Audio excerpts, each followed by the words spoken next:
Nós temos um termo hoje que eu não sei se vocês conhecem, né? Eu sei que você conhece, Cristina, que é o VUCA, né? O VUCA vem desde da década de 90, né, do exército americano, que fazia uma gestão de risco, né? Eles estavam na guerra, né? E eles faziam uma gestão de risco, porque eles entendiam que o mundo ele é muito volátil, muito incerto, muito complexo e muito ambíguo, né? Então vem o VUCA já traduzido como volátil, incerto, complexo e ambíguo. Então vamos entender o que é esse mundo VUCA, né? Porque nós já estamos nesse mundo VUCA há algum tempo. Não foi agora com a pandemia, nós já estávamos nesse mundo VUCA. Quem nasceu no século XXI já estava nesse mundo VUCA. Vamos entender o quanto que o nosso mundo é volátil, né? Só a nível de exemplo. Há muito tempo atrás, né? Em 1896, se eu não me engano, foi criado o rádio, né? O rádio chegou no Brasil em 1922, eu acredito. E demorou 38 anos para o rádio alcançar 50 milhões de pessoas. Olha, vejam bem, 38 anos para o rádio alcançar, né, 50 milhões de pessoas. Caminhando na história, mais ou menos 1926, né, foi criada a TV, né, a primeira emissora do Brasil em torno de 1950, a TV Tupi, demorou em torno de 13 anos para alcançar 50 milhões de pessoas. A gente veio caminhando na história, né? Mais ou menos 1969, quase 1970, né? É lançada a internet. A internet vai se popularizar no final da década de 80, 87, 88. E a internet demorou 4 anos para alcançar 50 milhões de pessoas. 38, 13, 4 anos agora, né? 2004, né? Foi lançado o Facebook. Parece que foi ontem, né? Já tem 16 anos. O Facebook demorou 3 anos e meio para alcançar 50 milhões de pessoas.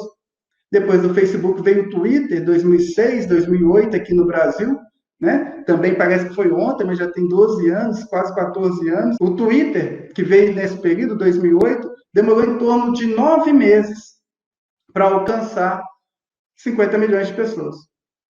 Aí a coisa foi caminhando, né? O Instagram, agora em 2010, com 6 meses, alcançou 50 milhões de pessoas.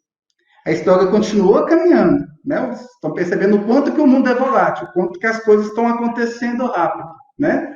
E chegamos agora, né, em 2016, o Pokémon Go demorou 22 dias para alcançar 50 milhões de pessoas. O que a gente entende com isso? Nós estamos entendendo que o nosso mundo é muito volátil, as coisas estão acontecendo muito rápido. Quer um exemplo mais recente, né? A pandemia, né, o coronavírus, há 5 meses atrás, era um problema da China. Há 3 meses e meio atrás, era um problema da Itália, da França, da Espanha, né? Chegou a ser o problema do Reino Unido há 3 meses e meio, 3 meses atrás, dos Estados Unidos e nosso. Então, uma coisa que estava muito longe, que estava muito diferente da nossa realidade, foi se aproximando. Então, é importante que a gente entenda também que o nosso mundo, então, é volátil e passou a ser incerto. Eu já não consigo mais fazer previsões tão precisas no mundo que nós vivemos hoje, né? De repente, uma coisa que está hoje, amanhã ela já mudou, né? A pandemia ninguém estava esperando, ninguém fez uma certeza disso, mas a gente também não sabe quando vai. Está tudo muito incerto e está tudo muito complexo, né? Então, o mundo é volátil, é incerto e é também complexo. Por que é complexo? Porque é uma coisa que acontece lá na China, né? Um vírus que saiu de uma pessoa, rodou o mundo e 5 meses depois está atingindo 7 bilhões de pessoas, né? Quase a população mundial inteira. E além de ser muito incerto, de ser muito complexo, uma coisa depende da outra, é também muito ambíguo. Por que é muito ambíguo?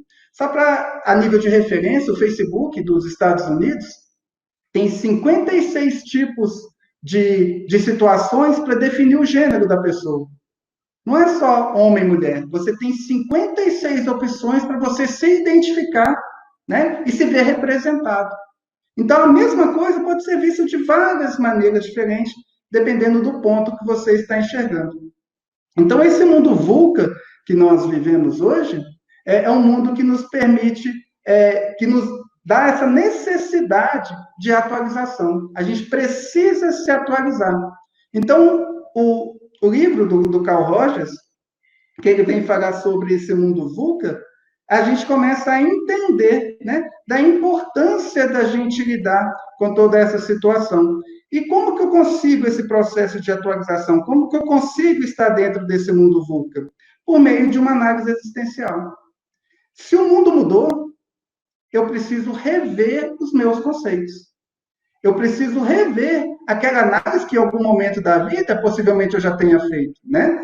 De onde eu estou, de para onde eu estou indo, de quanto tempo eu vou ficar aqui. Eu acredito que cada um de vocês, em algum momento, já se perguntou: o que eu estou fazendo aqui no mundo? Né? Por que eu estou aqui? E é exatamente por meio dessa análise existencial que eu consigo continuar aí me atualizando, né? Que eu consigo começar a entender, por exemplo, né, que o mundo onde eu vivo, né, ele é muito grande. O planeta onde nós vivemos, a nível de referência, ele tem 12.756 quilômetros de diâmetro. Se você quiser medir a circunferência do seu planeta, nós estamos falando de 40 mil quilômetros. Aí eu pergunto, qual que é o tamanho do nosso planeta? É grande ou é pequeno? Para quem está no processo de atualização, de análise existencial, ele já tem uma resposta bem pronta. Assim, depende. Depende do ponto de referência. Né? Porque quando o nosso planeta é comparado com o Sol, por exemplo, ele é muito pequeno. Quando o nosso planeta é comparado com a nossa galáxia, ele praticamente nem existe, né? O Sol, para vocês terem uma ideia, é apenas uma estrela no meio de 100 bilhões de outras estrelas que vai formar a Via Láctea. E o planeta Terra, que é tão pequeno, né? A nossa galáxia, a Via Láctea, é apenas uma galáxia no meio de 1 bilhão de outras galáxias que vai formar o universo. Aí vem a física quântica e vem nos dizer que existe ainda multi-universo. Então, qual que é o tamanho do meu planeta? Ou qual que é o tamanho, qual que é o meu tamanho? Qual que é o tamanho do meu problema? Qual que é o tamanho da pandemia? Depende. Depende de como eu estou olhando, depende de qual ponto de vista eu estou olhando. E muitas vezes a gente fica esse tempo todo buscando as soluções das nossas coisas, das nossas situações, do nosso tornar-se pessoa no mundo externo. Eu tenho muita coisa para procurar no mundo externo. Fica muito mais difícil eu procurar no mundo externo do que eu me procurar no mundo interno. Então, dentro desse processo de me atualizar, de ir me atualizando, de ir entendendo o mundo VUCA, eu começo a entender que eu preciso me entender no século XXI. E para que eu me entenda no século XXI, eu estarei nesse processo de fazer uma análise existencial, de saber onde eu estou, de saber que o planeta onde eu vivo tem 7 bilhões, quase 8 bilhões de pessoas, e que eu preciso procurar as respostas do lado de dentro.